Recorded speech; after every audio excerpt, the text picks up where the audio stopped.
right, what's up guys? What's going on? I hope y'all are happy, well, and safe, and everybody's doing good. So I get this question all the time, and this video today is to specifically address planting large fruit trees. Actually, I had a client come out about 2 weeks ago, scheduled an order for pickup, got those trees home, and dropped us an email, and he said, do you have larger trees? I want to bring these back. You know, we want bigger trees. And, you know, my first response was, you know, you're wasting your money.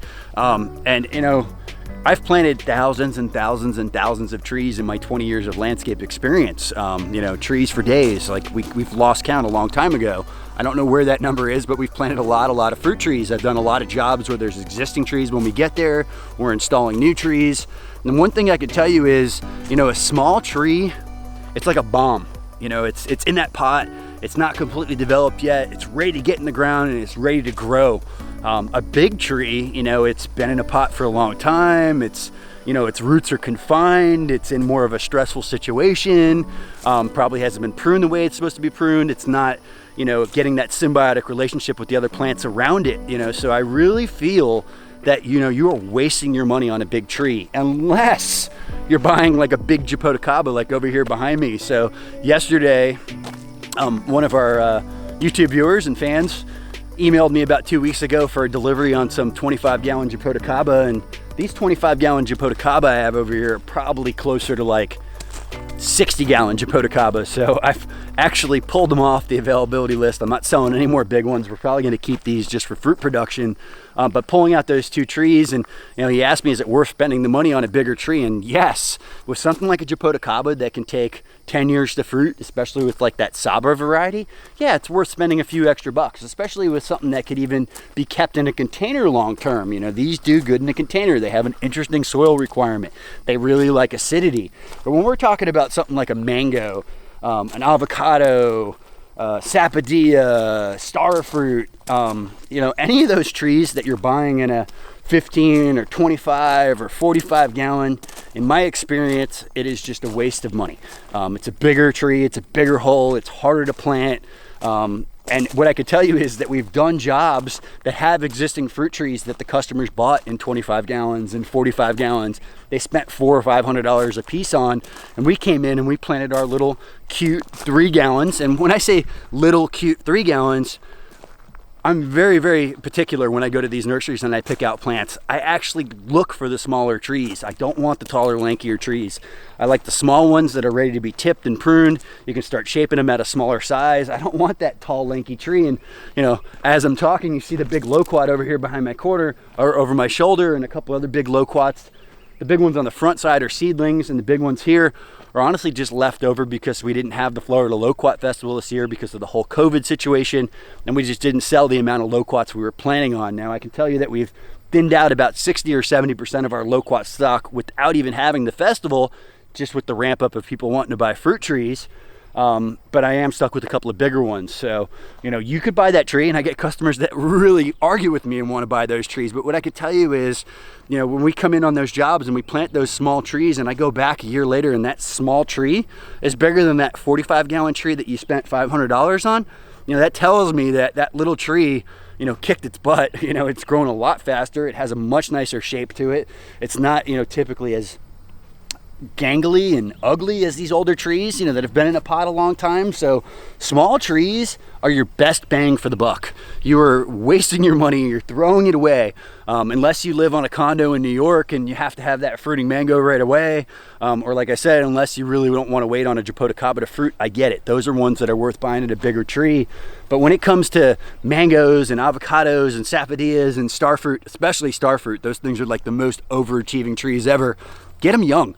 You could see my mango trees, they're barely at knee height. You know, this is what I want to see. Every one of these trees, or most of these trees, are ready for tipping. Like this is a crown brulee. This thing's only a foot tall. I'm going to tip this here really soon, and the idea is to get it looking like this, where we have 5 or 6 different fruiting points.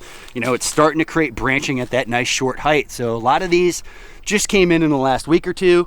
I'm hoping to get out here. If I have time to tip them before we prune them, I'll tip them. I'll start to create some branching and try to get that started at a lower height. But really the main focus of this video is just to get out this message to y'all that, you know, the bigger tree is not the better choice, at least in my experience. You know, maybe in some cases and some species, sure, it makes a little sense to buy a bigger tree, but for the most part, when we're talking about fast growing trees, strawberry trees and bananas and mangoes and avocados and sapodilla, and especially starfruit, like I said, those things are normally fruiting in the pot when I get them. And you know, most trees I remove the flowers off of in the first year or two. You know, everybody asks me, how old is that tree? How long is that tree going to take the fruit? Well, most of the trees that I'm selling, loquats, avocados, mangoes, sapodilla, starfruit, those are grafted trees. And by grafted, that means it's coming off of a mature tree that's already fruiting. You know, we're putting it on that select rootstock, whatever it may be, with a mango, a turpentine, with an avocado, a lila or lula, one of those cold hardy varieties. You know, those trees have the ability to fruit in the first year. The only one that I've found that can really handle fruiting in the first year without stressing out the tree, you guys got to remember how much energy goes into creating and how much sugars go into creating that mango or that avocado that we have to taste. I would much rather see that energy go into growth of the tree. So we remove the flowers or we remove the small fruits in the first year or two. You know, once that tree gets to a size maybe, you know, 6 foot, couple foot wide, where it can hold a few fruit. Sure, we let it hold fruit by year 2 or 3, but don't rush the process. Those trees can fruit in that first year. Those trees can fruit in the pot. It's just gonna stress it out. It's just gonna slow it down. Let it put that energy into growing a larger tree. So this little tidbit today was just to kind of give you guys some advice. I don't want to see you out there wasting money on big trees. It's almost just pointless.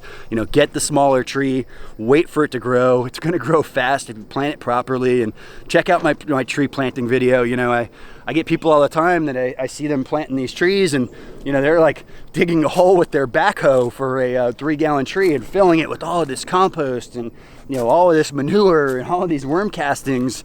You know, every tree is a little bit different. There's certain things that we amend the hole on, but 90% of the plants that we plant, we do not amend the hole. When you stick a tree in a hole of good organic matter and fertilizer and all of these nutrients, you know, it doesn't want to go searching. It doesn't want to go looking for those nutrients. It's perfectly happy. It's content. But when we stick a tree in the native soil, and I'm not talking about a fig or a papaya or a banana, you know, one of these heavy feeders or nematode resistant trees, you know, I'm talking about a mango, I'm talking about a sapodilla, I'm talking about an avocado, I'm talking about a starfruit. When we put them in those native soils, the roots want to go searching. You know, they want to go looking for the nutrients. They're going to go out, they're going to start doing work, you know. So what we do is we put all of those nutrients, you know, whatever it may be, wood ash, azomite, green sand, biochar, manure, worm castings, compost, fertilizer, everything goes at the top. We top dress, so we don't stick the stuff in the hole. And really just trying to get these videos out here, like I said, make you guys save some money. Don't waste your money on those big trees. I want to see y'all have success. If you have success, your neighbors are going to have success, your friends are going to have success. You're going to be telling people. If you fail, you're not going to be telling anyone. So we want to create successful growers, successful fruit trees out there. And like I said, I just don't want to see y'all wasting money on big trees. So I hope you enjoyed this short video today. If you liked it, go ahead and pound that like button. If you haven't subscribed yet, please go ahead and do so. Most importantly, pound dirt.